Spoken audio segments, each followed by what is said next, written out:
Good morning, everybody, and welcome to Living Astrology with Janet Hickox. Grab your cup of coffee or your tea, sit back and relax, and let's chat about what is happening up in the stars above for the week ahead. Today is October 19th, and we'll be taking a look all the way through Sunday, the 25th of October. Can you believe it's that far into the month of October already? For that matter, can you believe it's that far into the year? It's amazing how quickly time flies when there's chaos, when there's craziness. Um, anyway, I'm always happy this time of year because I just love the fall colors and the air and the rain. At least here in the northern hemisphere, we're dealing with autumn. For those of you who might be listening later on today from the southern hemisphere, for you, it is also a time for optimism as it's spring and things are starting to bloom, and the weather's probably changing for all of you as well, getting warmer, where ours up here is getting cooler. Speaking of the land down under, on Wednesday at 4 p.m. Pacific time, I will be on with Annette McCoy in Angel Heart Radio. We're going to be talking about what's coming up for the rest of the autumn in terms of transits. And she and I only have 2 more shows for the rest of the year. She takes off the month of December, so we'll meet up tomorrow or Wednesday of this week, and then in November, and then that is it until January. Our November show, for that reason, will be about taking a look ahead a little bit, a peek ahead at what's coming in 2021. So lots of good things there. Don't forget tomorrow being the 20th at noon, 12 p.m. Pacific time, 3 p.m. for those of you on the East Coast. It is open forum or community forum.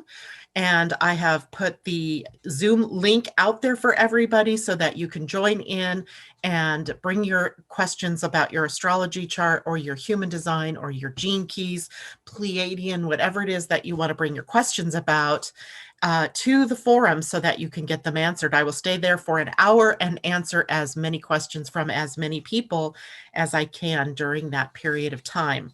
So, of course, it's always good if you get there early. I will attempt, Asa will have to help me with this, but I will attempt to take people in the order in which they popped in. So there will be that, as try to make it as fair as possible.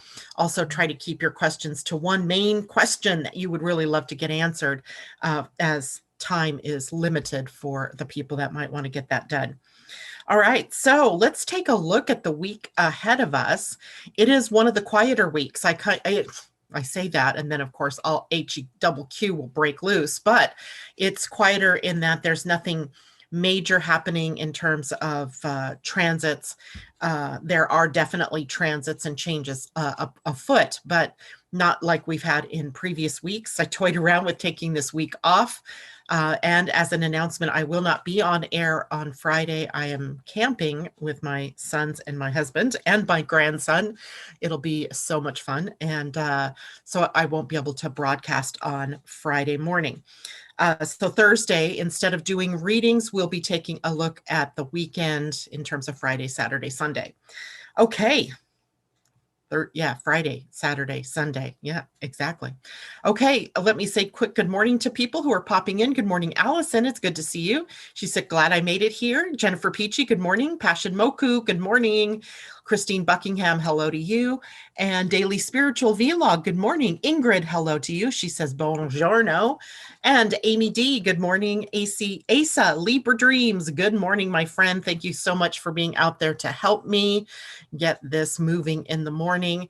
If people have questions, you can type those in there and Asa will make sure that I get them. Good morning, J-Lo. So it's great to see everybody. I hope everybody had a great weekend. The weekend, of course, flew by. Before I knew it, it was over. Such is the way, right? This week today we have a couple of really interesting transits, but they don't have anything to do with the moon, right? Today we have no new moon transits, but we have the moon now in Sagittarius. So we have an energy change. I felt it as soon as I got out of bed this morning. Our Alexa started playing music that was, I swear, from maybe 1979, 1980. We Are Family. I mean, it's probably, a span of time greater than than that. I woke up to Saturday Night Fever, and I've been dancing ever since. So the mood of the day is uplifted with the moon in Sagittarius being ruled by Jupiter. So we have that optimistic feeling. We have more of that faith that everything is going to turn out exactly as it should. We're feeling a little more happy and cheerful or hopeful, perhaps. And there are other transits in the day that are also pushing us in that direction. But lest you think it's all grand today, it isn't necessarily, because behind the scene, there is another transit going on that, while subtle, may also be the driver of some scritchiness, my favorite other word, scritchy, where we may have some irritation or some tension that we're not quite sure what to pin that on. And it is a quincunx, which means that it's asking us to be adjustable, movable, flexible, to maybe let go of sacred cows, whatever type of thing that we need to do in order to move forward with that kind of optimism. And then we'll also take a look at the week ahead in terms of what are the major things through each of the days. Today, of course, is also a beginning of a human design week. So we're moving into the sun at the gate 50, and the gate 3 is where the earth is sitting. So this is a week that subtly starts to mutate and change us in some very interesting ways, kind of from the inside out, as the gene key 3 or the human design gate 3 is often a gate of transformation, of things that are sort of out of our hands, changes, right? Like, not that I decide I'm going to change the way I look or the way I'm going to be, but changes that are happening maybe more on the DNA level. So expect some shifts, inner shifts maybe this week with that kind of energy around. And that kind of energy always brings up chaos in the beginning. That's the gate 3, chaos in the beginning. It's sort of that energy of starting something new, but you know how new things are. Sometimes it's hard to get them up and rolling. You have to contend with maybe some challenges you didn't realize you'd have to contend with. So difficulty in the beginning is a part of the energy for the week this week. Not that it's time to let go and to stop what you're doing. It just means that sometimes challenges appear first. And the more you work with those challenges, then you begin to really see how your mutation or your change is gaining some traction. So we're looking forward to that. This week, the sun will also move into Scorpio. That changes up the energy dramatically from Libran need to be in relationship and to approach things with diplomacy or with tact and negotiation, creating win-win, to Scorpio's more depth, passion, intensity, and also uncovering of secrets and the transformative processes of death and rebirth equaling regeneration. So we are moving out of the more kind of feel-good feelings around relationships into the deeper aspects of how it is that we share our resources with one another. So we'll talk more about that as the week goes on. We also have some interesting transits with Venus, who's now in Virgo. She's been in Virgo and she's moving to the latter degrees, which means that she's going to be in a trine, a 120-degree aspect sharing of herself freely with the planets in Capricorn, right? Capricorn is the element of earth.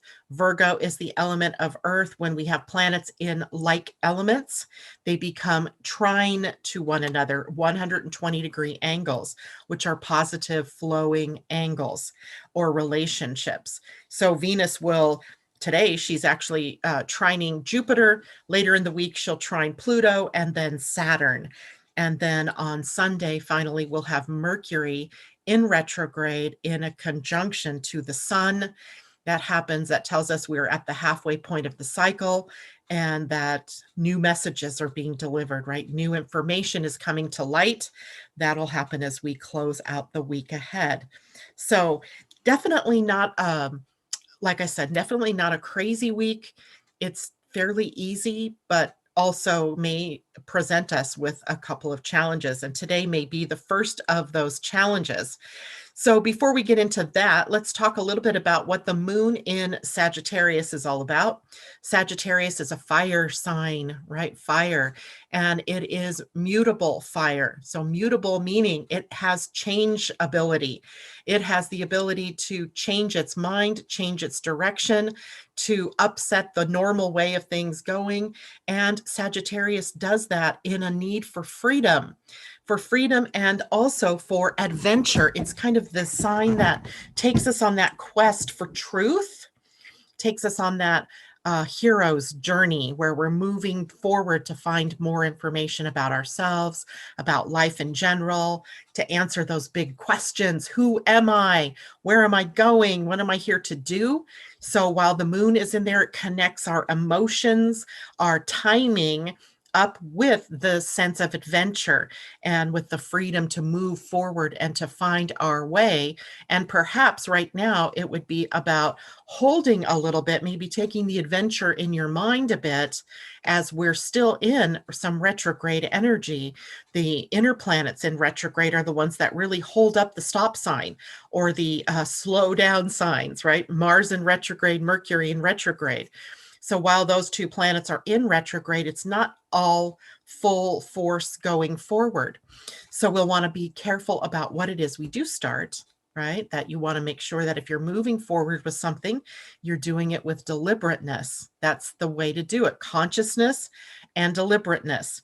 Now, today's energy with the moon in Sagittarius also brings us to having more faith, to surrendering to the higher powers, right? To whatever source, God, goddess, opening up your heart, aligning that way. You want to hear something funny this morning? Every morning, I go and I open up the drapes, right? Because I want to see what the weather's like outside. I want to see if I can see anything in the sky. And I opened up the drape and I'm still half asleep. And I look up in the sky right out my window and it's really cloudy except this one spot. And I looked up at it and I went, oh, Sagittarius. It wasn't Sagittarius, it was Orion. But in my mind's eye, what I saw was Sagittarius, the archer, right? The three of Orion's belt. They somehow just reminded me of the archer. And then I went and got my phone so I could look up my star map 3D. And of course, it was Orion, not Sagittarius. But of course, I didn't even know what the moon was in at this point.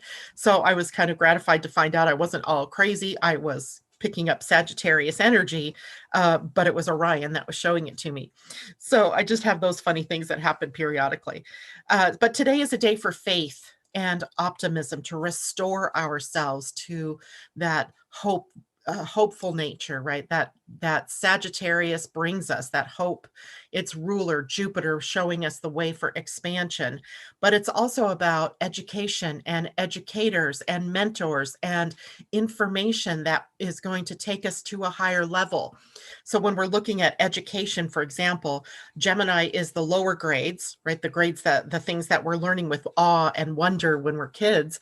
And then we take that information that we've learned into Sagittarian energy, and it becomes university level education or further education. And that's where we're looking now, is that the higher education here from a higher perspective. What are we learning from that higher perspective? So we'll have the moon in Sagittarius for the next day, all of today and most of the day tomorrow. Later in the day tomorrow, we'll be looking at a void of course moon, and then get prepared, right? Because then the moon moves into Capricorn and will trigger our Capricorn bunch by conjunction. So the rest of the week, we may be seeing some more handwriting on the wall about what direction the world is taking, what direction our country is taking, what direction your personal life and goals are taking. So the moon helping us to emotionally connect with a new direction, with the goals, the step-by-step progress to get us there. So that will take us into tomorrow.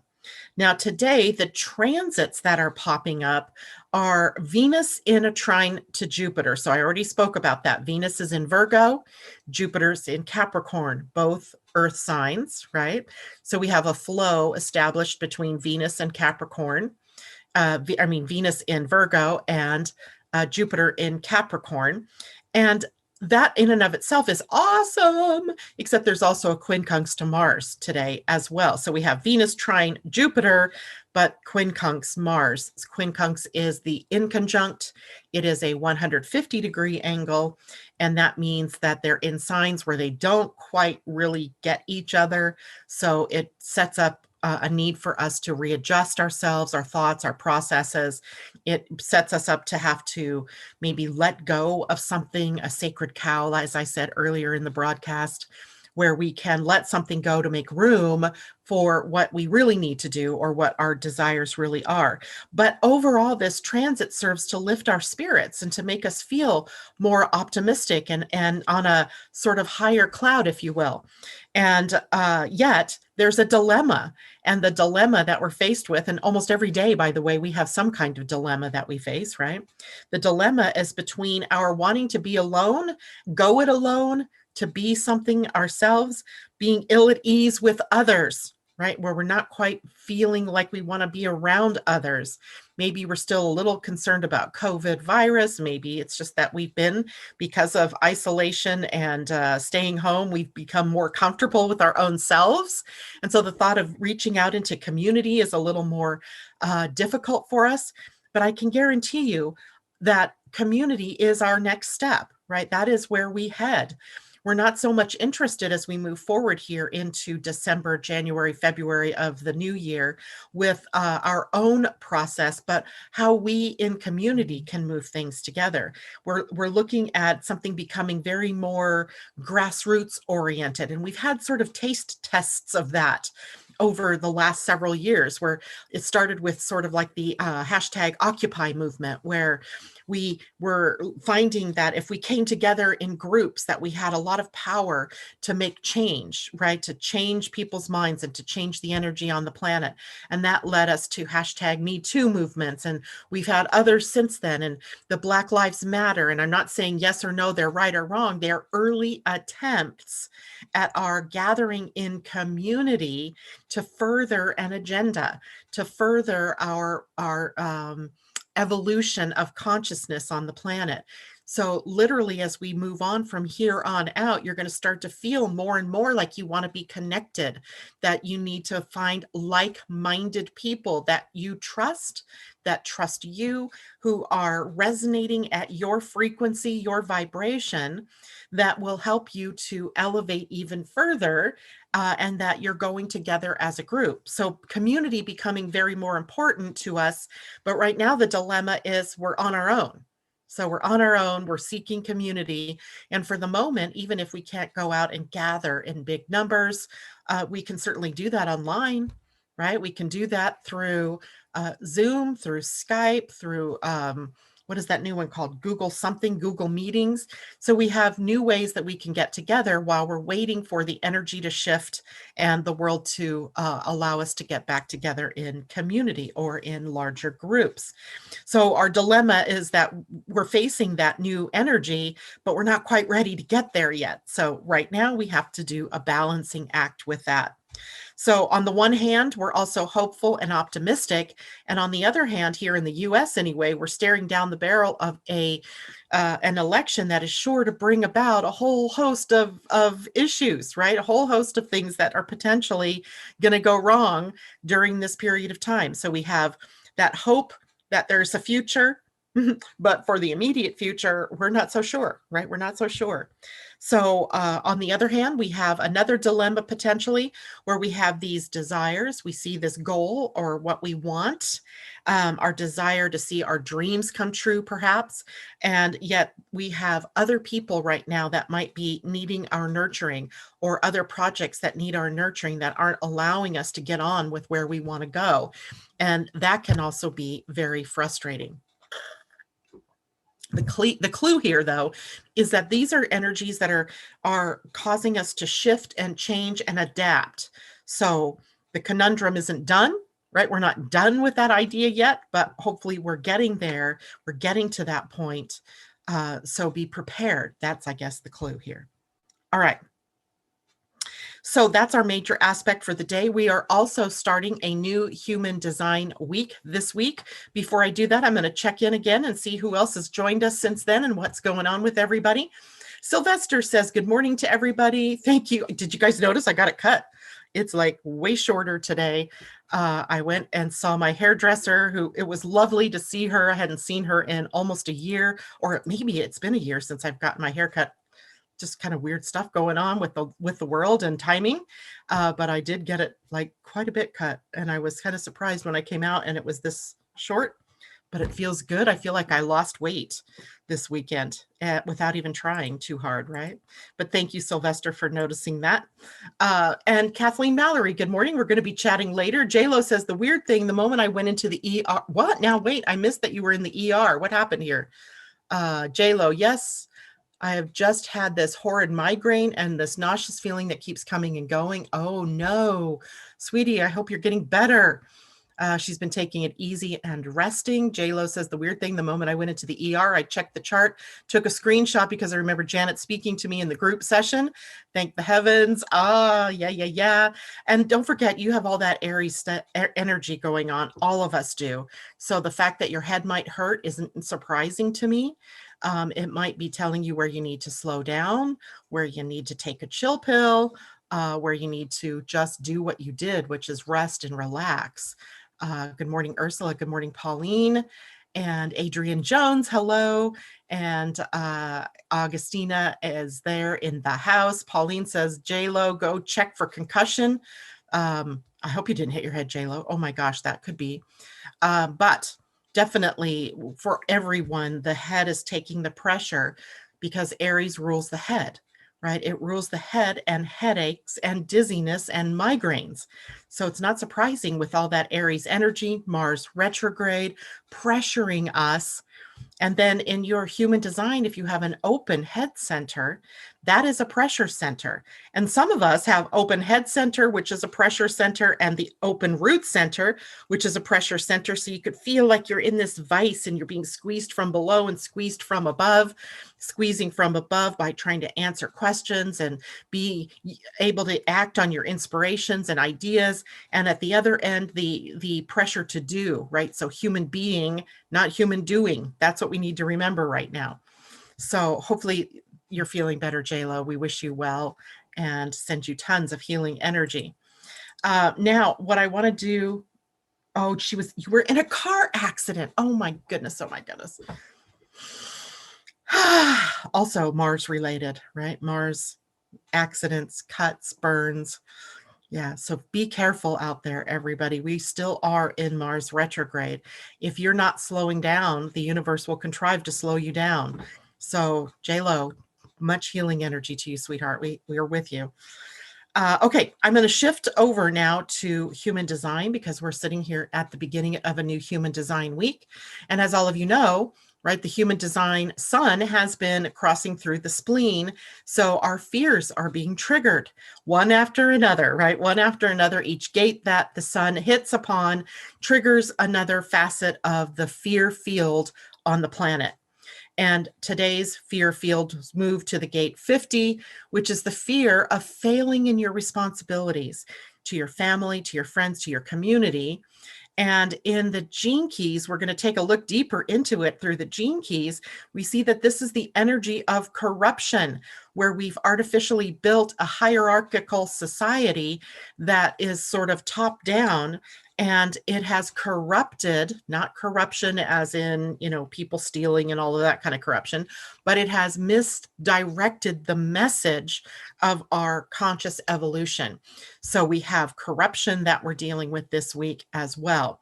So let's take a look real quickly at the human design chart. Let me open that up real quickly, and then I will share my screen so everybody can see that. And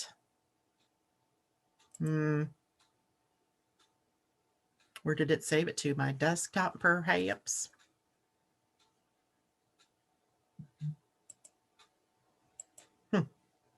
Sorry, guys. Hold on one second here because I'm not seeing what I downloaded, which is kind of crazy because I did. Let's look over here, and it was just now. There you are. And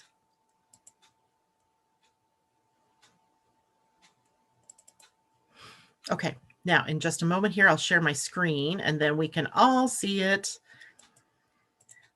Did everybody's computer go through an update this weekend? Because mine did, and it's been weird ever since, making me do weird things. So did my phone. My phone went through some kind of update. Now I couldn't even access it without setting up a password or something stupid. That makes me so angry.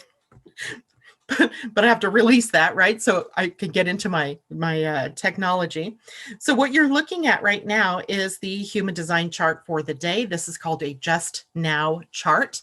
You can get that if you want on Jovian Archive.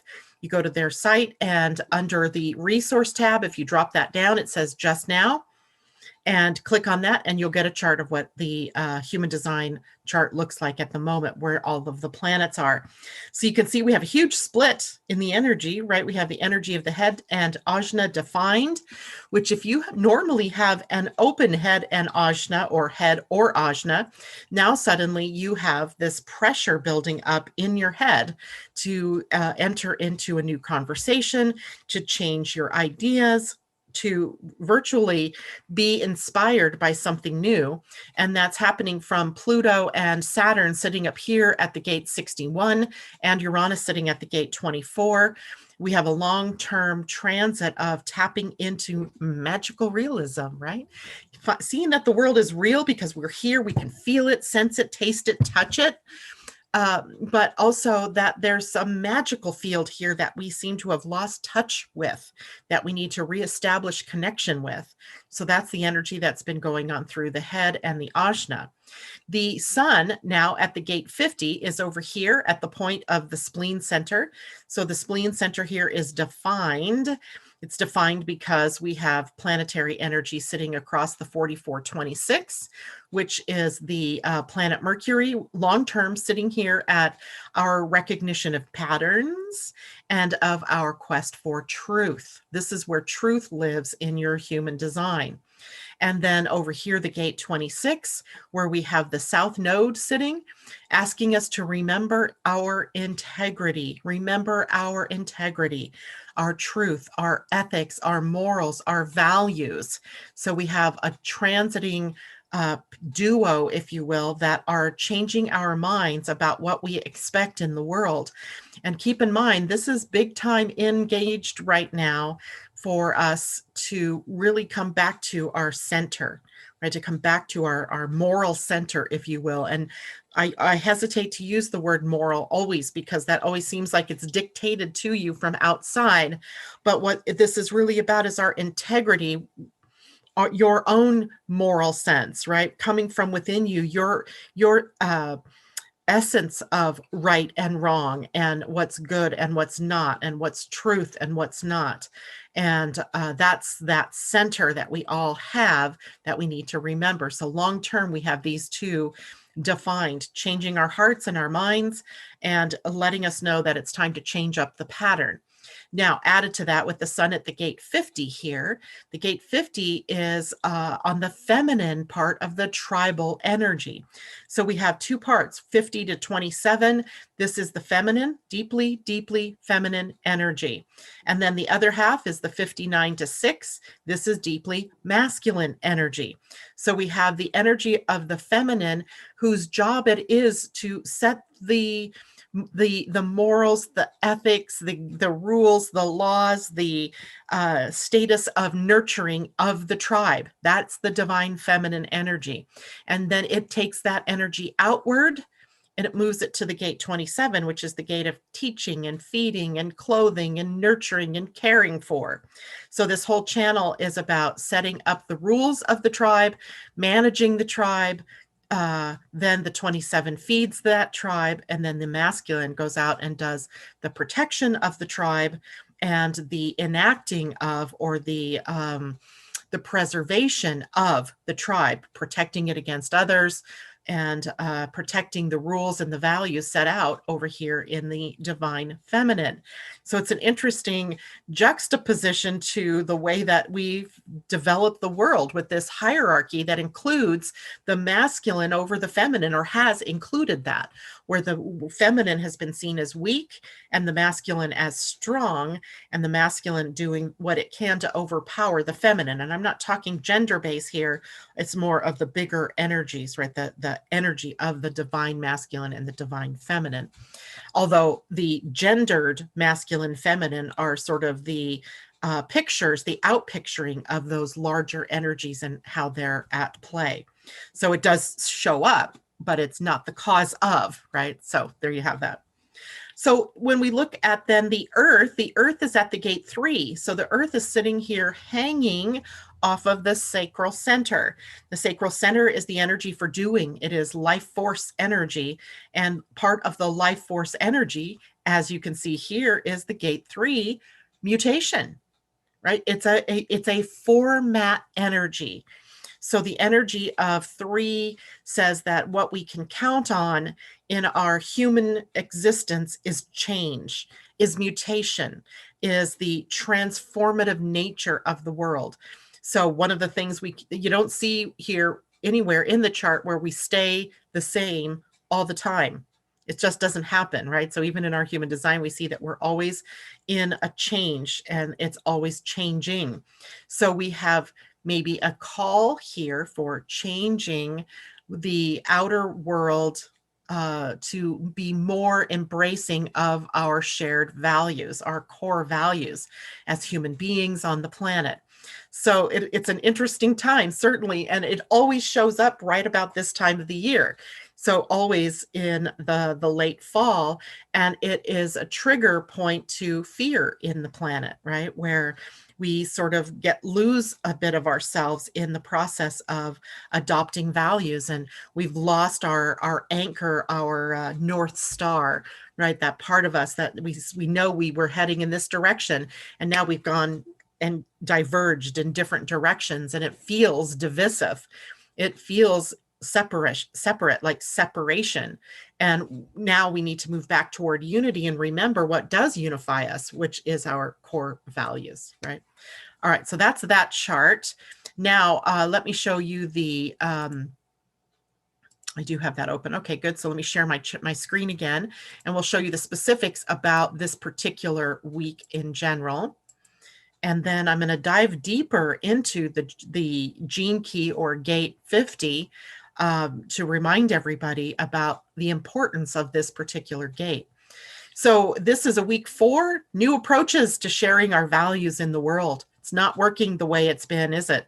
Right? This he said, she said, and pulling apart and debates that turn into debacles and conversations that always ending up angry and upsetting have to be changed, right? This isn't our model. That isn't our core value. Our core value is we share with one another these different things, our different beliefs, and we value them equally.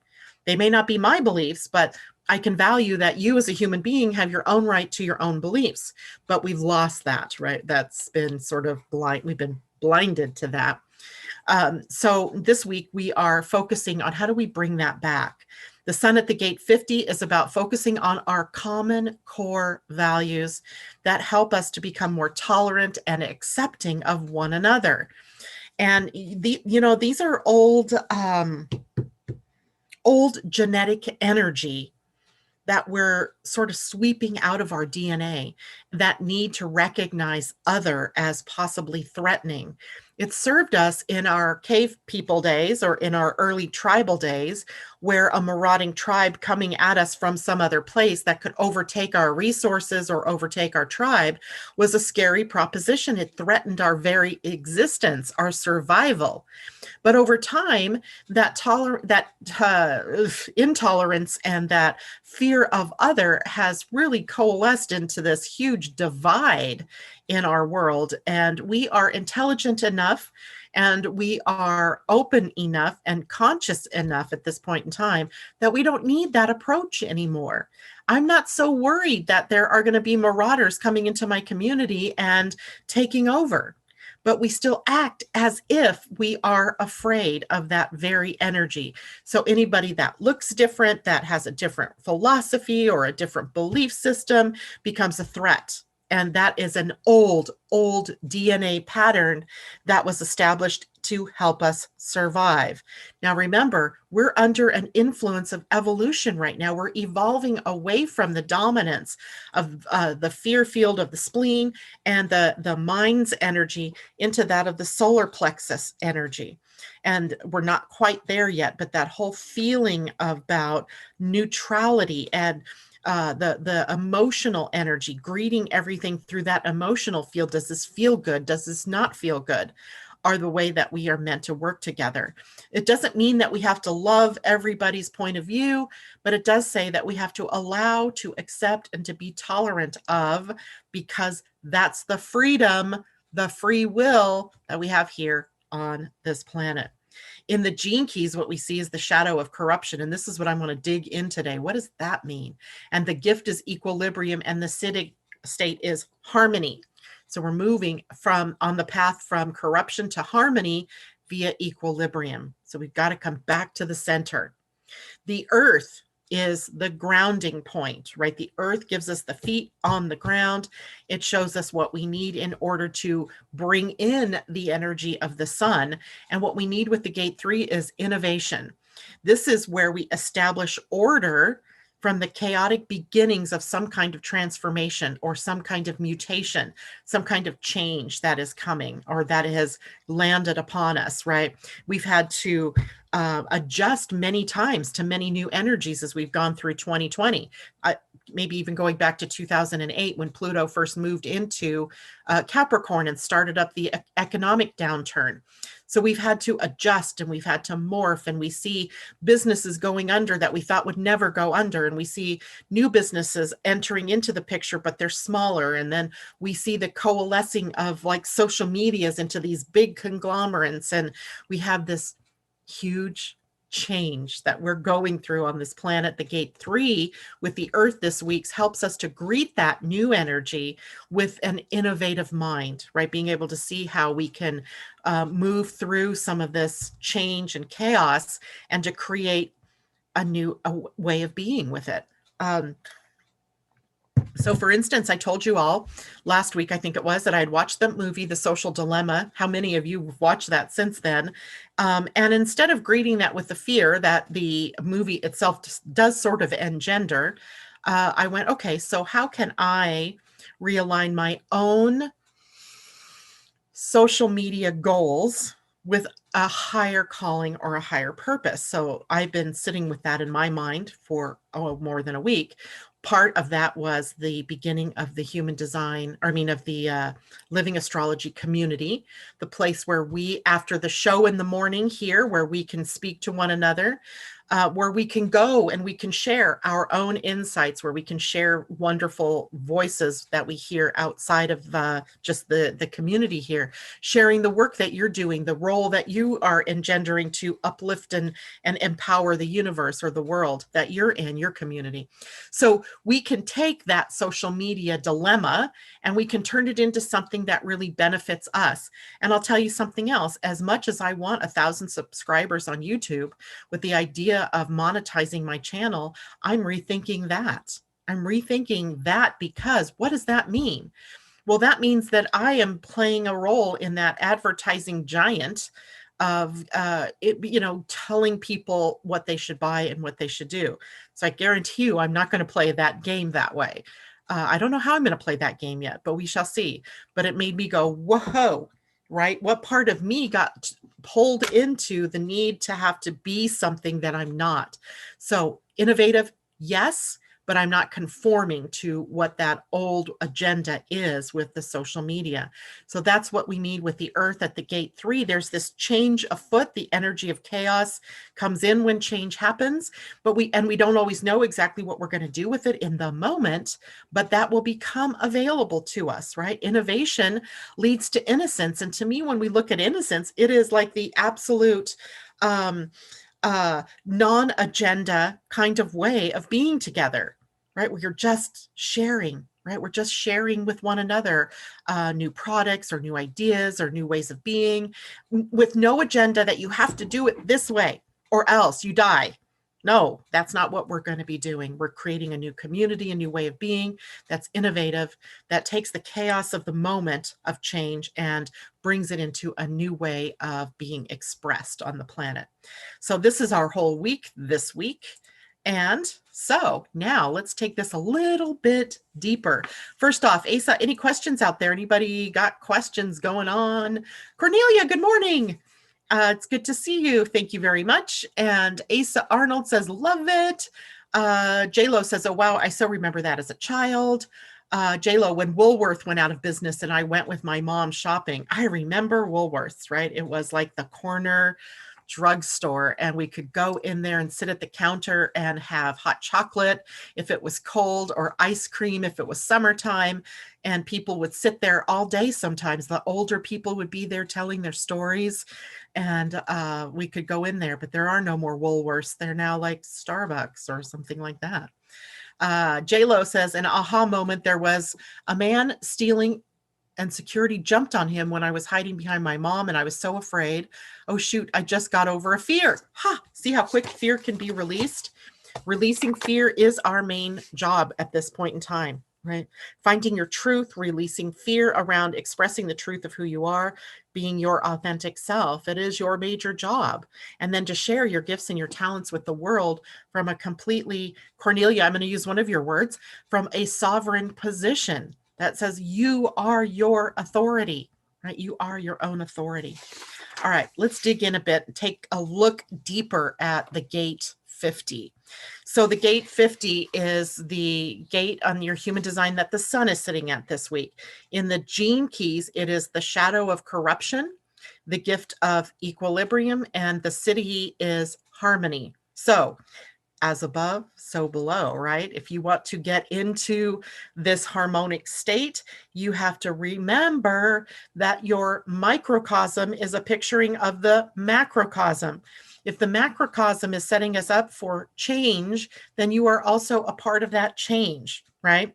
So this particular gene key, the gene key 50 or the gate 50, they're interchangeable, just different systems, but very similar. The gene key contains an archetypal code. All the gene keys do. Contains this archetypal code that explains who we are and where we are headed as a species, right? Or as individuals and the species. In the 50th gene key, the shadow of corruption mirrors a process of transcription. And for those of you who aren't biology heads, who are not necessarily into the scientific know, transcription is the process that your DNA goes through in the splitting of a cell, the dividing of a cell, which is about growth, right? When we divide a cell, two copies, the gene splits apart or the DNA splits apart. So each cell is a mirror image of the other cell. Then once that division is done, the RNA goes along and makes sure that the transcription matches, right? That all of the genes that are on the DNA in one cell are also on the new cell, right? So otherwise problems occur. This is where mutations happen. This is where cancer can happen or other disease processes can happen when there's an error in the transcription from one strand of the DNA to the other, right? So when that happens, usually RNA comes along, it fixes the gene, kicks out the old one, brings in the new one, or brings the right proteins to bear so that the new copy is the correct copy, right? Are you guys following me with that? That's a really dumbed down version. It's really kind of not the specifics, but it gives you a great idea, right? There's always this transcription. So the segment of the DNA is copied, then RNA comes along, translates that into the expression of that gene or of that DNA. When a problem arises in the transcription, right, then the gene becomes corrupted. This same process happens in your computer, right? In your computer, your phone, or your laptop, whatever, when you upload a software, right? Or a new program. This just happened to me this week where Neutrinos, my human design software, uploaded a new version. And then there were problems, right? There was this transcription problem and it wouldn't print correctly. I was having to go through double steps to get a chart printed. And that this morning got fixed, right? So the RNA version of a new program comes in, fixes the old, and voila, everything's happy again. But in our society, these corrupted pieces of information have been misinterpreted, right? There's this misinterpretation of the energies. So in human society. So we're going to look at humans now. Our mammalian ancestry, right? We're mammals. Our ancestry comes with hierarchical consciousness. So we were sort of gene coded from the beginning to have a hierarchy. It was a very survival oriented mechanism, let's say, right? It was built for us to be able to survive, to have a leader so that then everybody else is following the leader.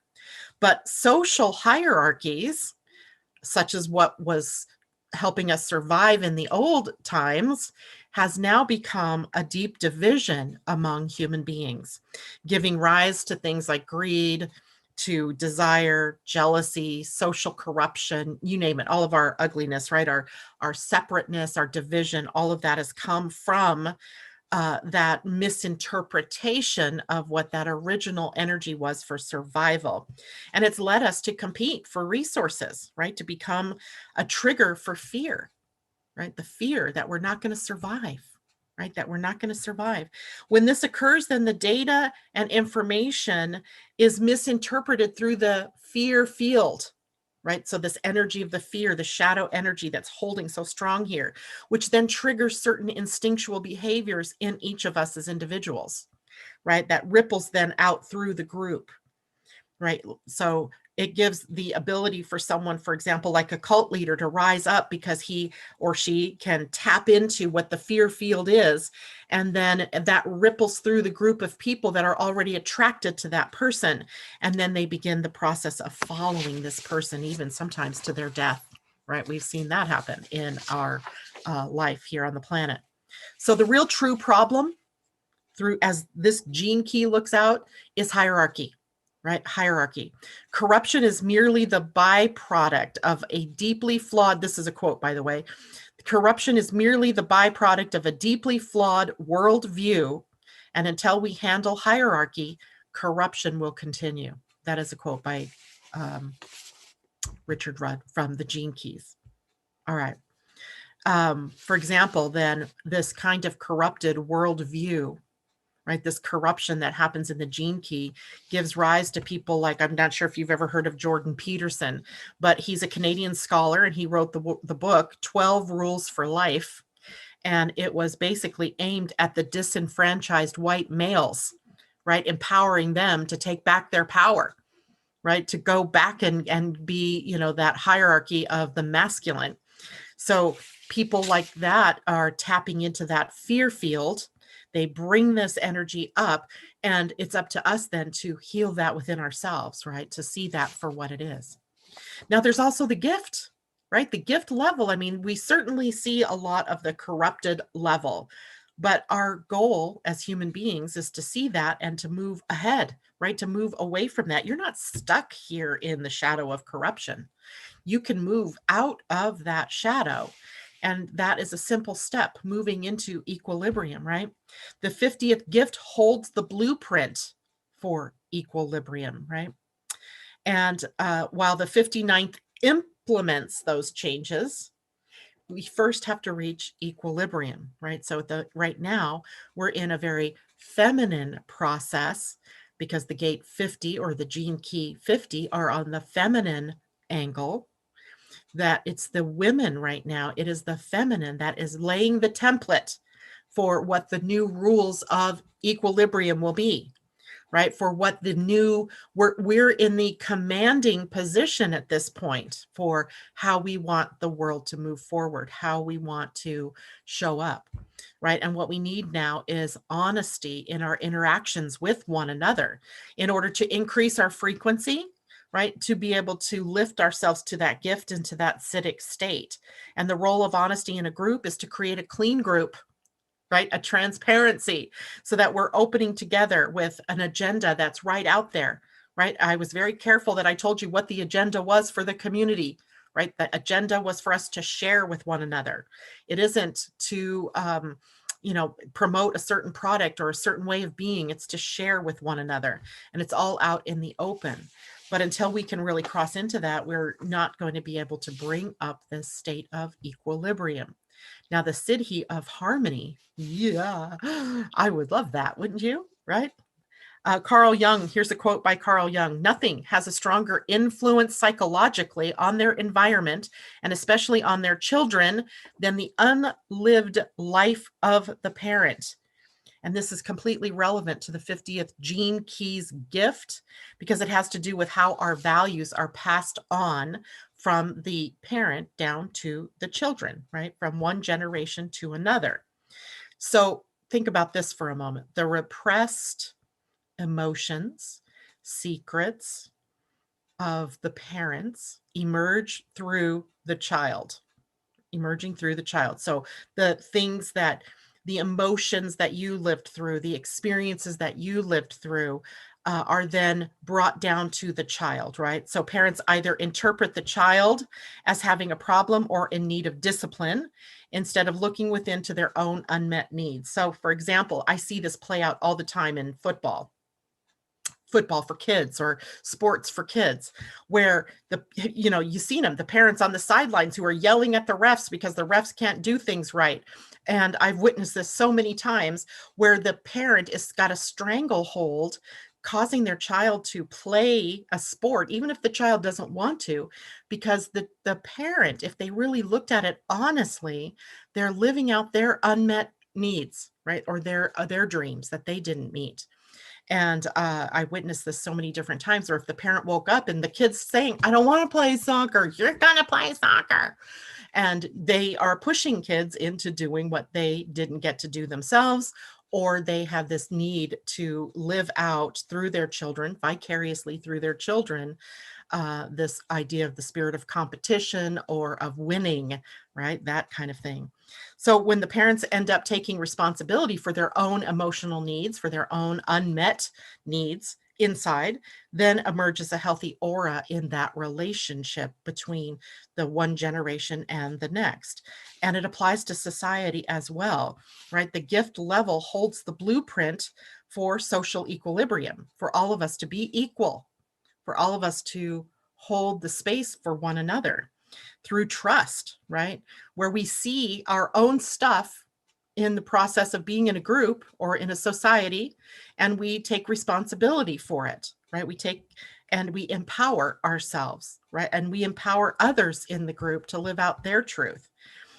We then can become aligned through teamwork, right? Through coming together based in a higher frequency values, right? Where we are living from this not hierarchy with a person at the top dictating to everyone down below, but we are living sort of like the Knights of the Round Table, right? Where a natural leader may emerge, who then would be able to be diplomatic, but also to see how the strength of the individuals in the group can be brought to bear to support the whole of the group. So harmony is a vibrational code that brings all the elements within the system into perfect balance and perfect harmony. So there's codes, right? Gene keys, human design gates, astrology, they're all symbols and codes for how to unlock the highest potential in each of us, and then to participate together in that higher frequency. It aligns us to that true spirit of belonging, where we're all aligned in universal consciousness. Wouldn't that be awesome? I would love to go into an election where that kind of thing was happening, right? And where we were all conscious of what we were doing.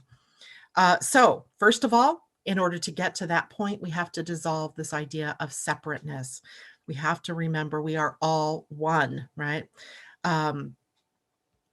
So people with the gene key 50 in their hologenetic profile, or in your human design, if it's defined, meaning it's colored in, will catalyze shifts in the consciousness of people around them. Now, this week, because the sun is at the gate 50, we all have the potential to catalyze. Today's even the day of catalyzing in the Pleiadian calendar. Today's 3 catalyzing. We can catalyze the shift in consciousness for everyone around us, right? That can mark a turning point in our human evolution, where hierarchy begins to disappear, right? A genetic shift is close at hand when we begin to let go of that hierarchical thinking, where we have to have a president and a vice president and then cabinet members. And it's really very heavy when you think about that, right? I'm not saying we don't need leaders. That's not what I'm saying, but leadership needs to take a new self-empowered look around, right? It's so a group or a government even can be self-empowered people working creatively together for the good of all, right? Without the limitation of hierarchy. I mean, bureaucracy, perfect example where it has to run up a chain of command before something important and exciting can actually take place, where instead of a group of people coming to agreement that this new way of doing things is good and then be able to enact it, falls short because there's like 10 more people it has to go through before it can be approved. So, and then that also kills that creative energy. So this is an important gene key. This is an important gate in our human design, as it really sets the tone and sets the pathway forward, right? What do you want to command or demand of society now when you look at it that way? What do you want to see in in an election? What do you want to see in any group? Transparency, maybe. Where things are being delegated, where everybody's ideas are valued, everybody's participation is valued, where everybody's voice is lifting up everyone else. I mean, that's the hope, right? That's the ideal. That's where we're headed. I hope it doesn't take another millennium to get there. I would like to see it in my lifetime, and I can see it in my lifetime by creating it in my own groups and in my own participation as a team member or in my own family. So we all have that responsibility and that potential. Okay, what do y'all think about that? J-Lo, thank you very much for that reminder. She's telling me to tell you all to hit the thumbs up button if you like the video. Please share the video with your friends. If you haven't yet done so, subscribe. But now subscribe with the idea that I just like the idea of my voice being heard by more people, and not because I'm going to take my group of people here and use you as a way to target ads, because that just now makes my stomach curdle thinking about even doing that. So there we have a new potential path for consciousness and how we meet together with social media. So thank you, J-Lo, for that. Ursula, we are in the deep, deep end of the pool today. Yes, we are. Irene Alberg, nice to see you. She said, yes, yes, yes. Thank you for inspiration and diving into truth. Thank you, Irene. It's great to see you out there too. J-Lo, my daughter has done so many things she likes, and I allow her, even if she says a month later or a year later, hope not for me. Nope, not for me. Well, that's the idea, right? It's an exploration for all of us to be able to see what works for us and what doesn't, right? Sometimes that is the experiment. And if you are, if you have children that you've brought into the world that are experiencers, that have the line 3 or the gate or the profile of a 3, a 3-5 or a 1-3, they're all about the experience. And literally they're here to bump into life, and they're going to bump into things, just not always positive, right? They're sometimes bumping into bonds breaking and people projecting upon them. So it's an interesting thing if they are third line profiles, because they need to live their lives. J-Lo says, my mom never let me do much, so I allow them to try some. I push, and then they say, cool. They say, I don't know. I don't know. Like they stay, they don't, and they leave. I'm okay with both. Right. Right. So that's what I think you're doing. You're presenting something as an opportunity for your kids. If they take you up on it, great. If not, then they will find their own way. Asa says, I have Venus line 3. So you are experiencing in relationships, right? So you're bumping into the Venus part of yourself, which is all about the relationships that you're in. And so different kinds of relationships with different types of people, teaching you different things about yourself. Ingrid, what is the significance of passing away during this new moon in Libra? Passing away, like someone dying? Is that what you mean? First of all, if I'm going to go with that one, and then Ingrid, you can correct me if you mean something else by that. So the new moon, the full moon, and the quarter moons, they sort of open up portals, pathways, between one dimension and another, or between one reality and another.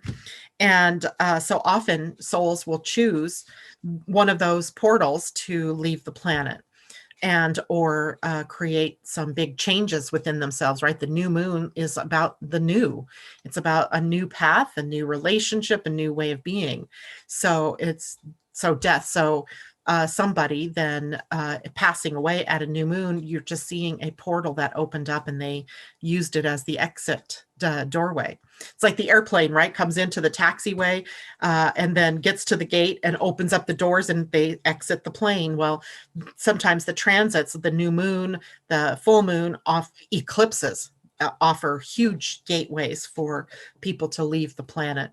And not that they can't leave at other times, but sometimes it's just the opportunity. It's like the right place, right time, right set of circumstances, and the soul chooses, boom, I'm going to the next level, going to the next, out the door, to begin again, maybe somewhere else, right? A new reality. So that it's not that it's that significant, it's that it just has a portal or an opening energy around it. Irene says, I'm a 3-5. It's not always easy. Irene, absolutely. 3-5 is like the most trauma profile in all of human design, because not only do you have the tendency of the third line to bump into things and to experience traumas and dramas and highs and lows, bonds made and bonds broken and trial and error, but then you're also living in the projection field of other people who look to you to save them. And then if you fail, then you get blamed for it. And if you succeed, you often don't even get the good pat on the back. You did a good job. You saved us. So it's a difficult path, right? You set out a difficult path for yourself. So remember, it's all about the experiences. It's like you just came here to bump into everything and have experiences that are likely elevating your next pathway, right? So you'll take all those experiences with you. And Asa, I too, goddess Irene, she's 3-5 is not an easy life ride, but it can be so much fun. It can be, absolutely. Kathleen, I guess I need to get my education. Ingrid says, thank you. Kathleen, you and I are going to give you an education later. So you got that coming, right? So then you can learn more. Everybody's learning more about themselves and about these different ways that we have of being able to look at our progress on the planet and what we're learning. All right, guys. Well, that is it for me today. One last word, because today is Pleiadian Day 3. It is a day for creativity. So this is a creative energy that is also catalyzing energy. The earth energy of the day is catalyzing. So starting something, right? There's something brewing that's about ready to bust out. So what is that? And the Mayan calendar showed this to be Kawayak energy, which was the energy of a storm. And the storm, you know how lightning and thunder and a big storm and wind, as chaotic as it all is, during that period of time, when it passes, the air is clearer, crisper, cleaner, and you feel rejuvenated, you feel renewed. That's kind of what this day is all about, right? To get sort of the old out and open up to what the new creative energy is all about. So that's today. All right, guys, I will see you tomorrow morning. Don't forget, tomorrow's the 20th at noon. We are doing the forum. I will post that again on Facebook. I'll also post it in the community page now that we have that. So everybody has the Zoom link and can participate in that. All right, that is it for me, guys. Take care. Have a wonderful day.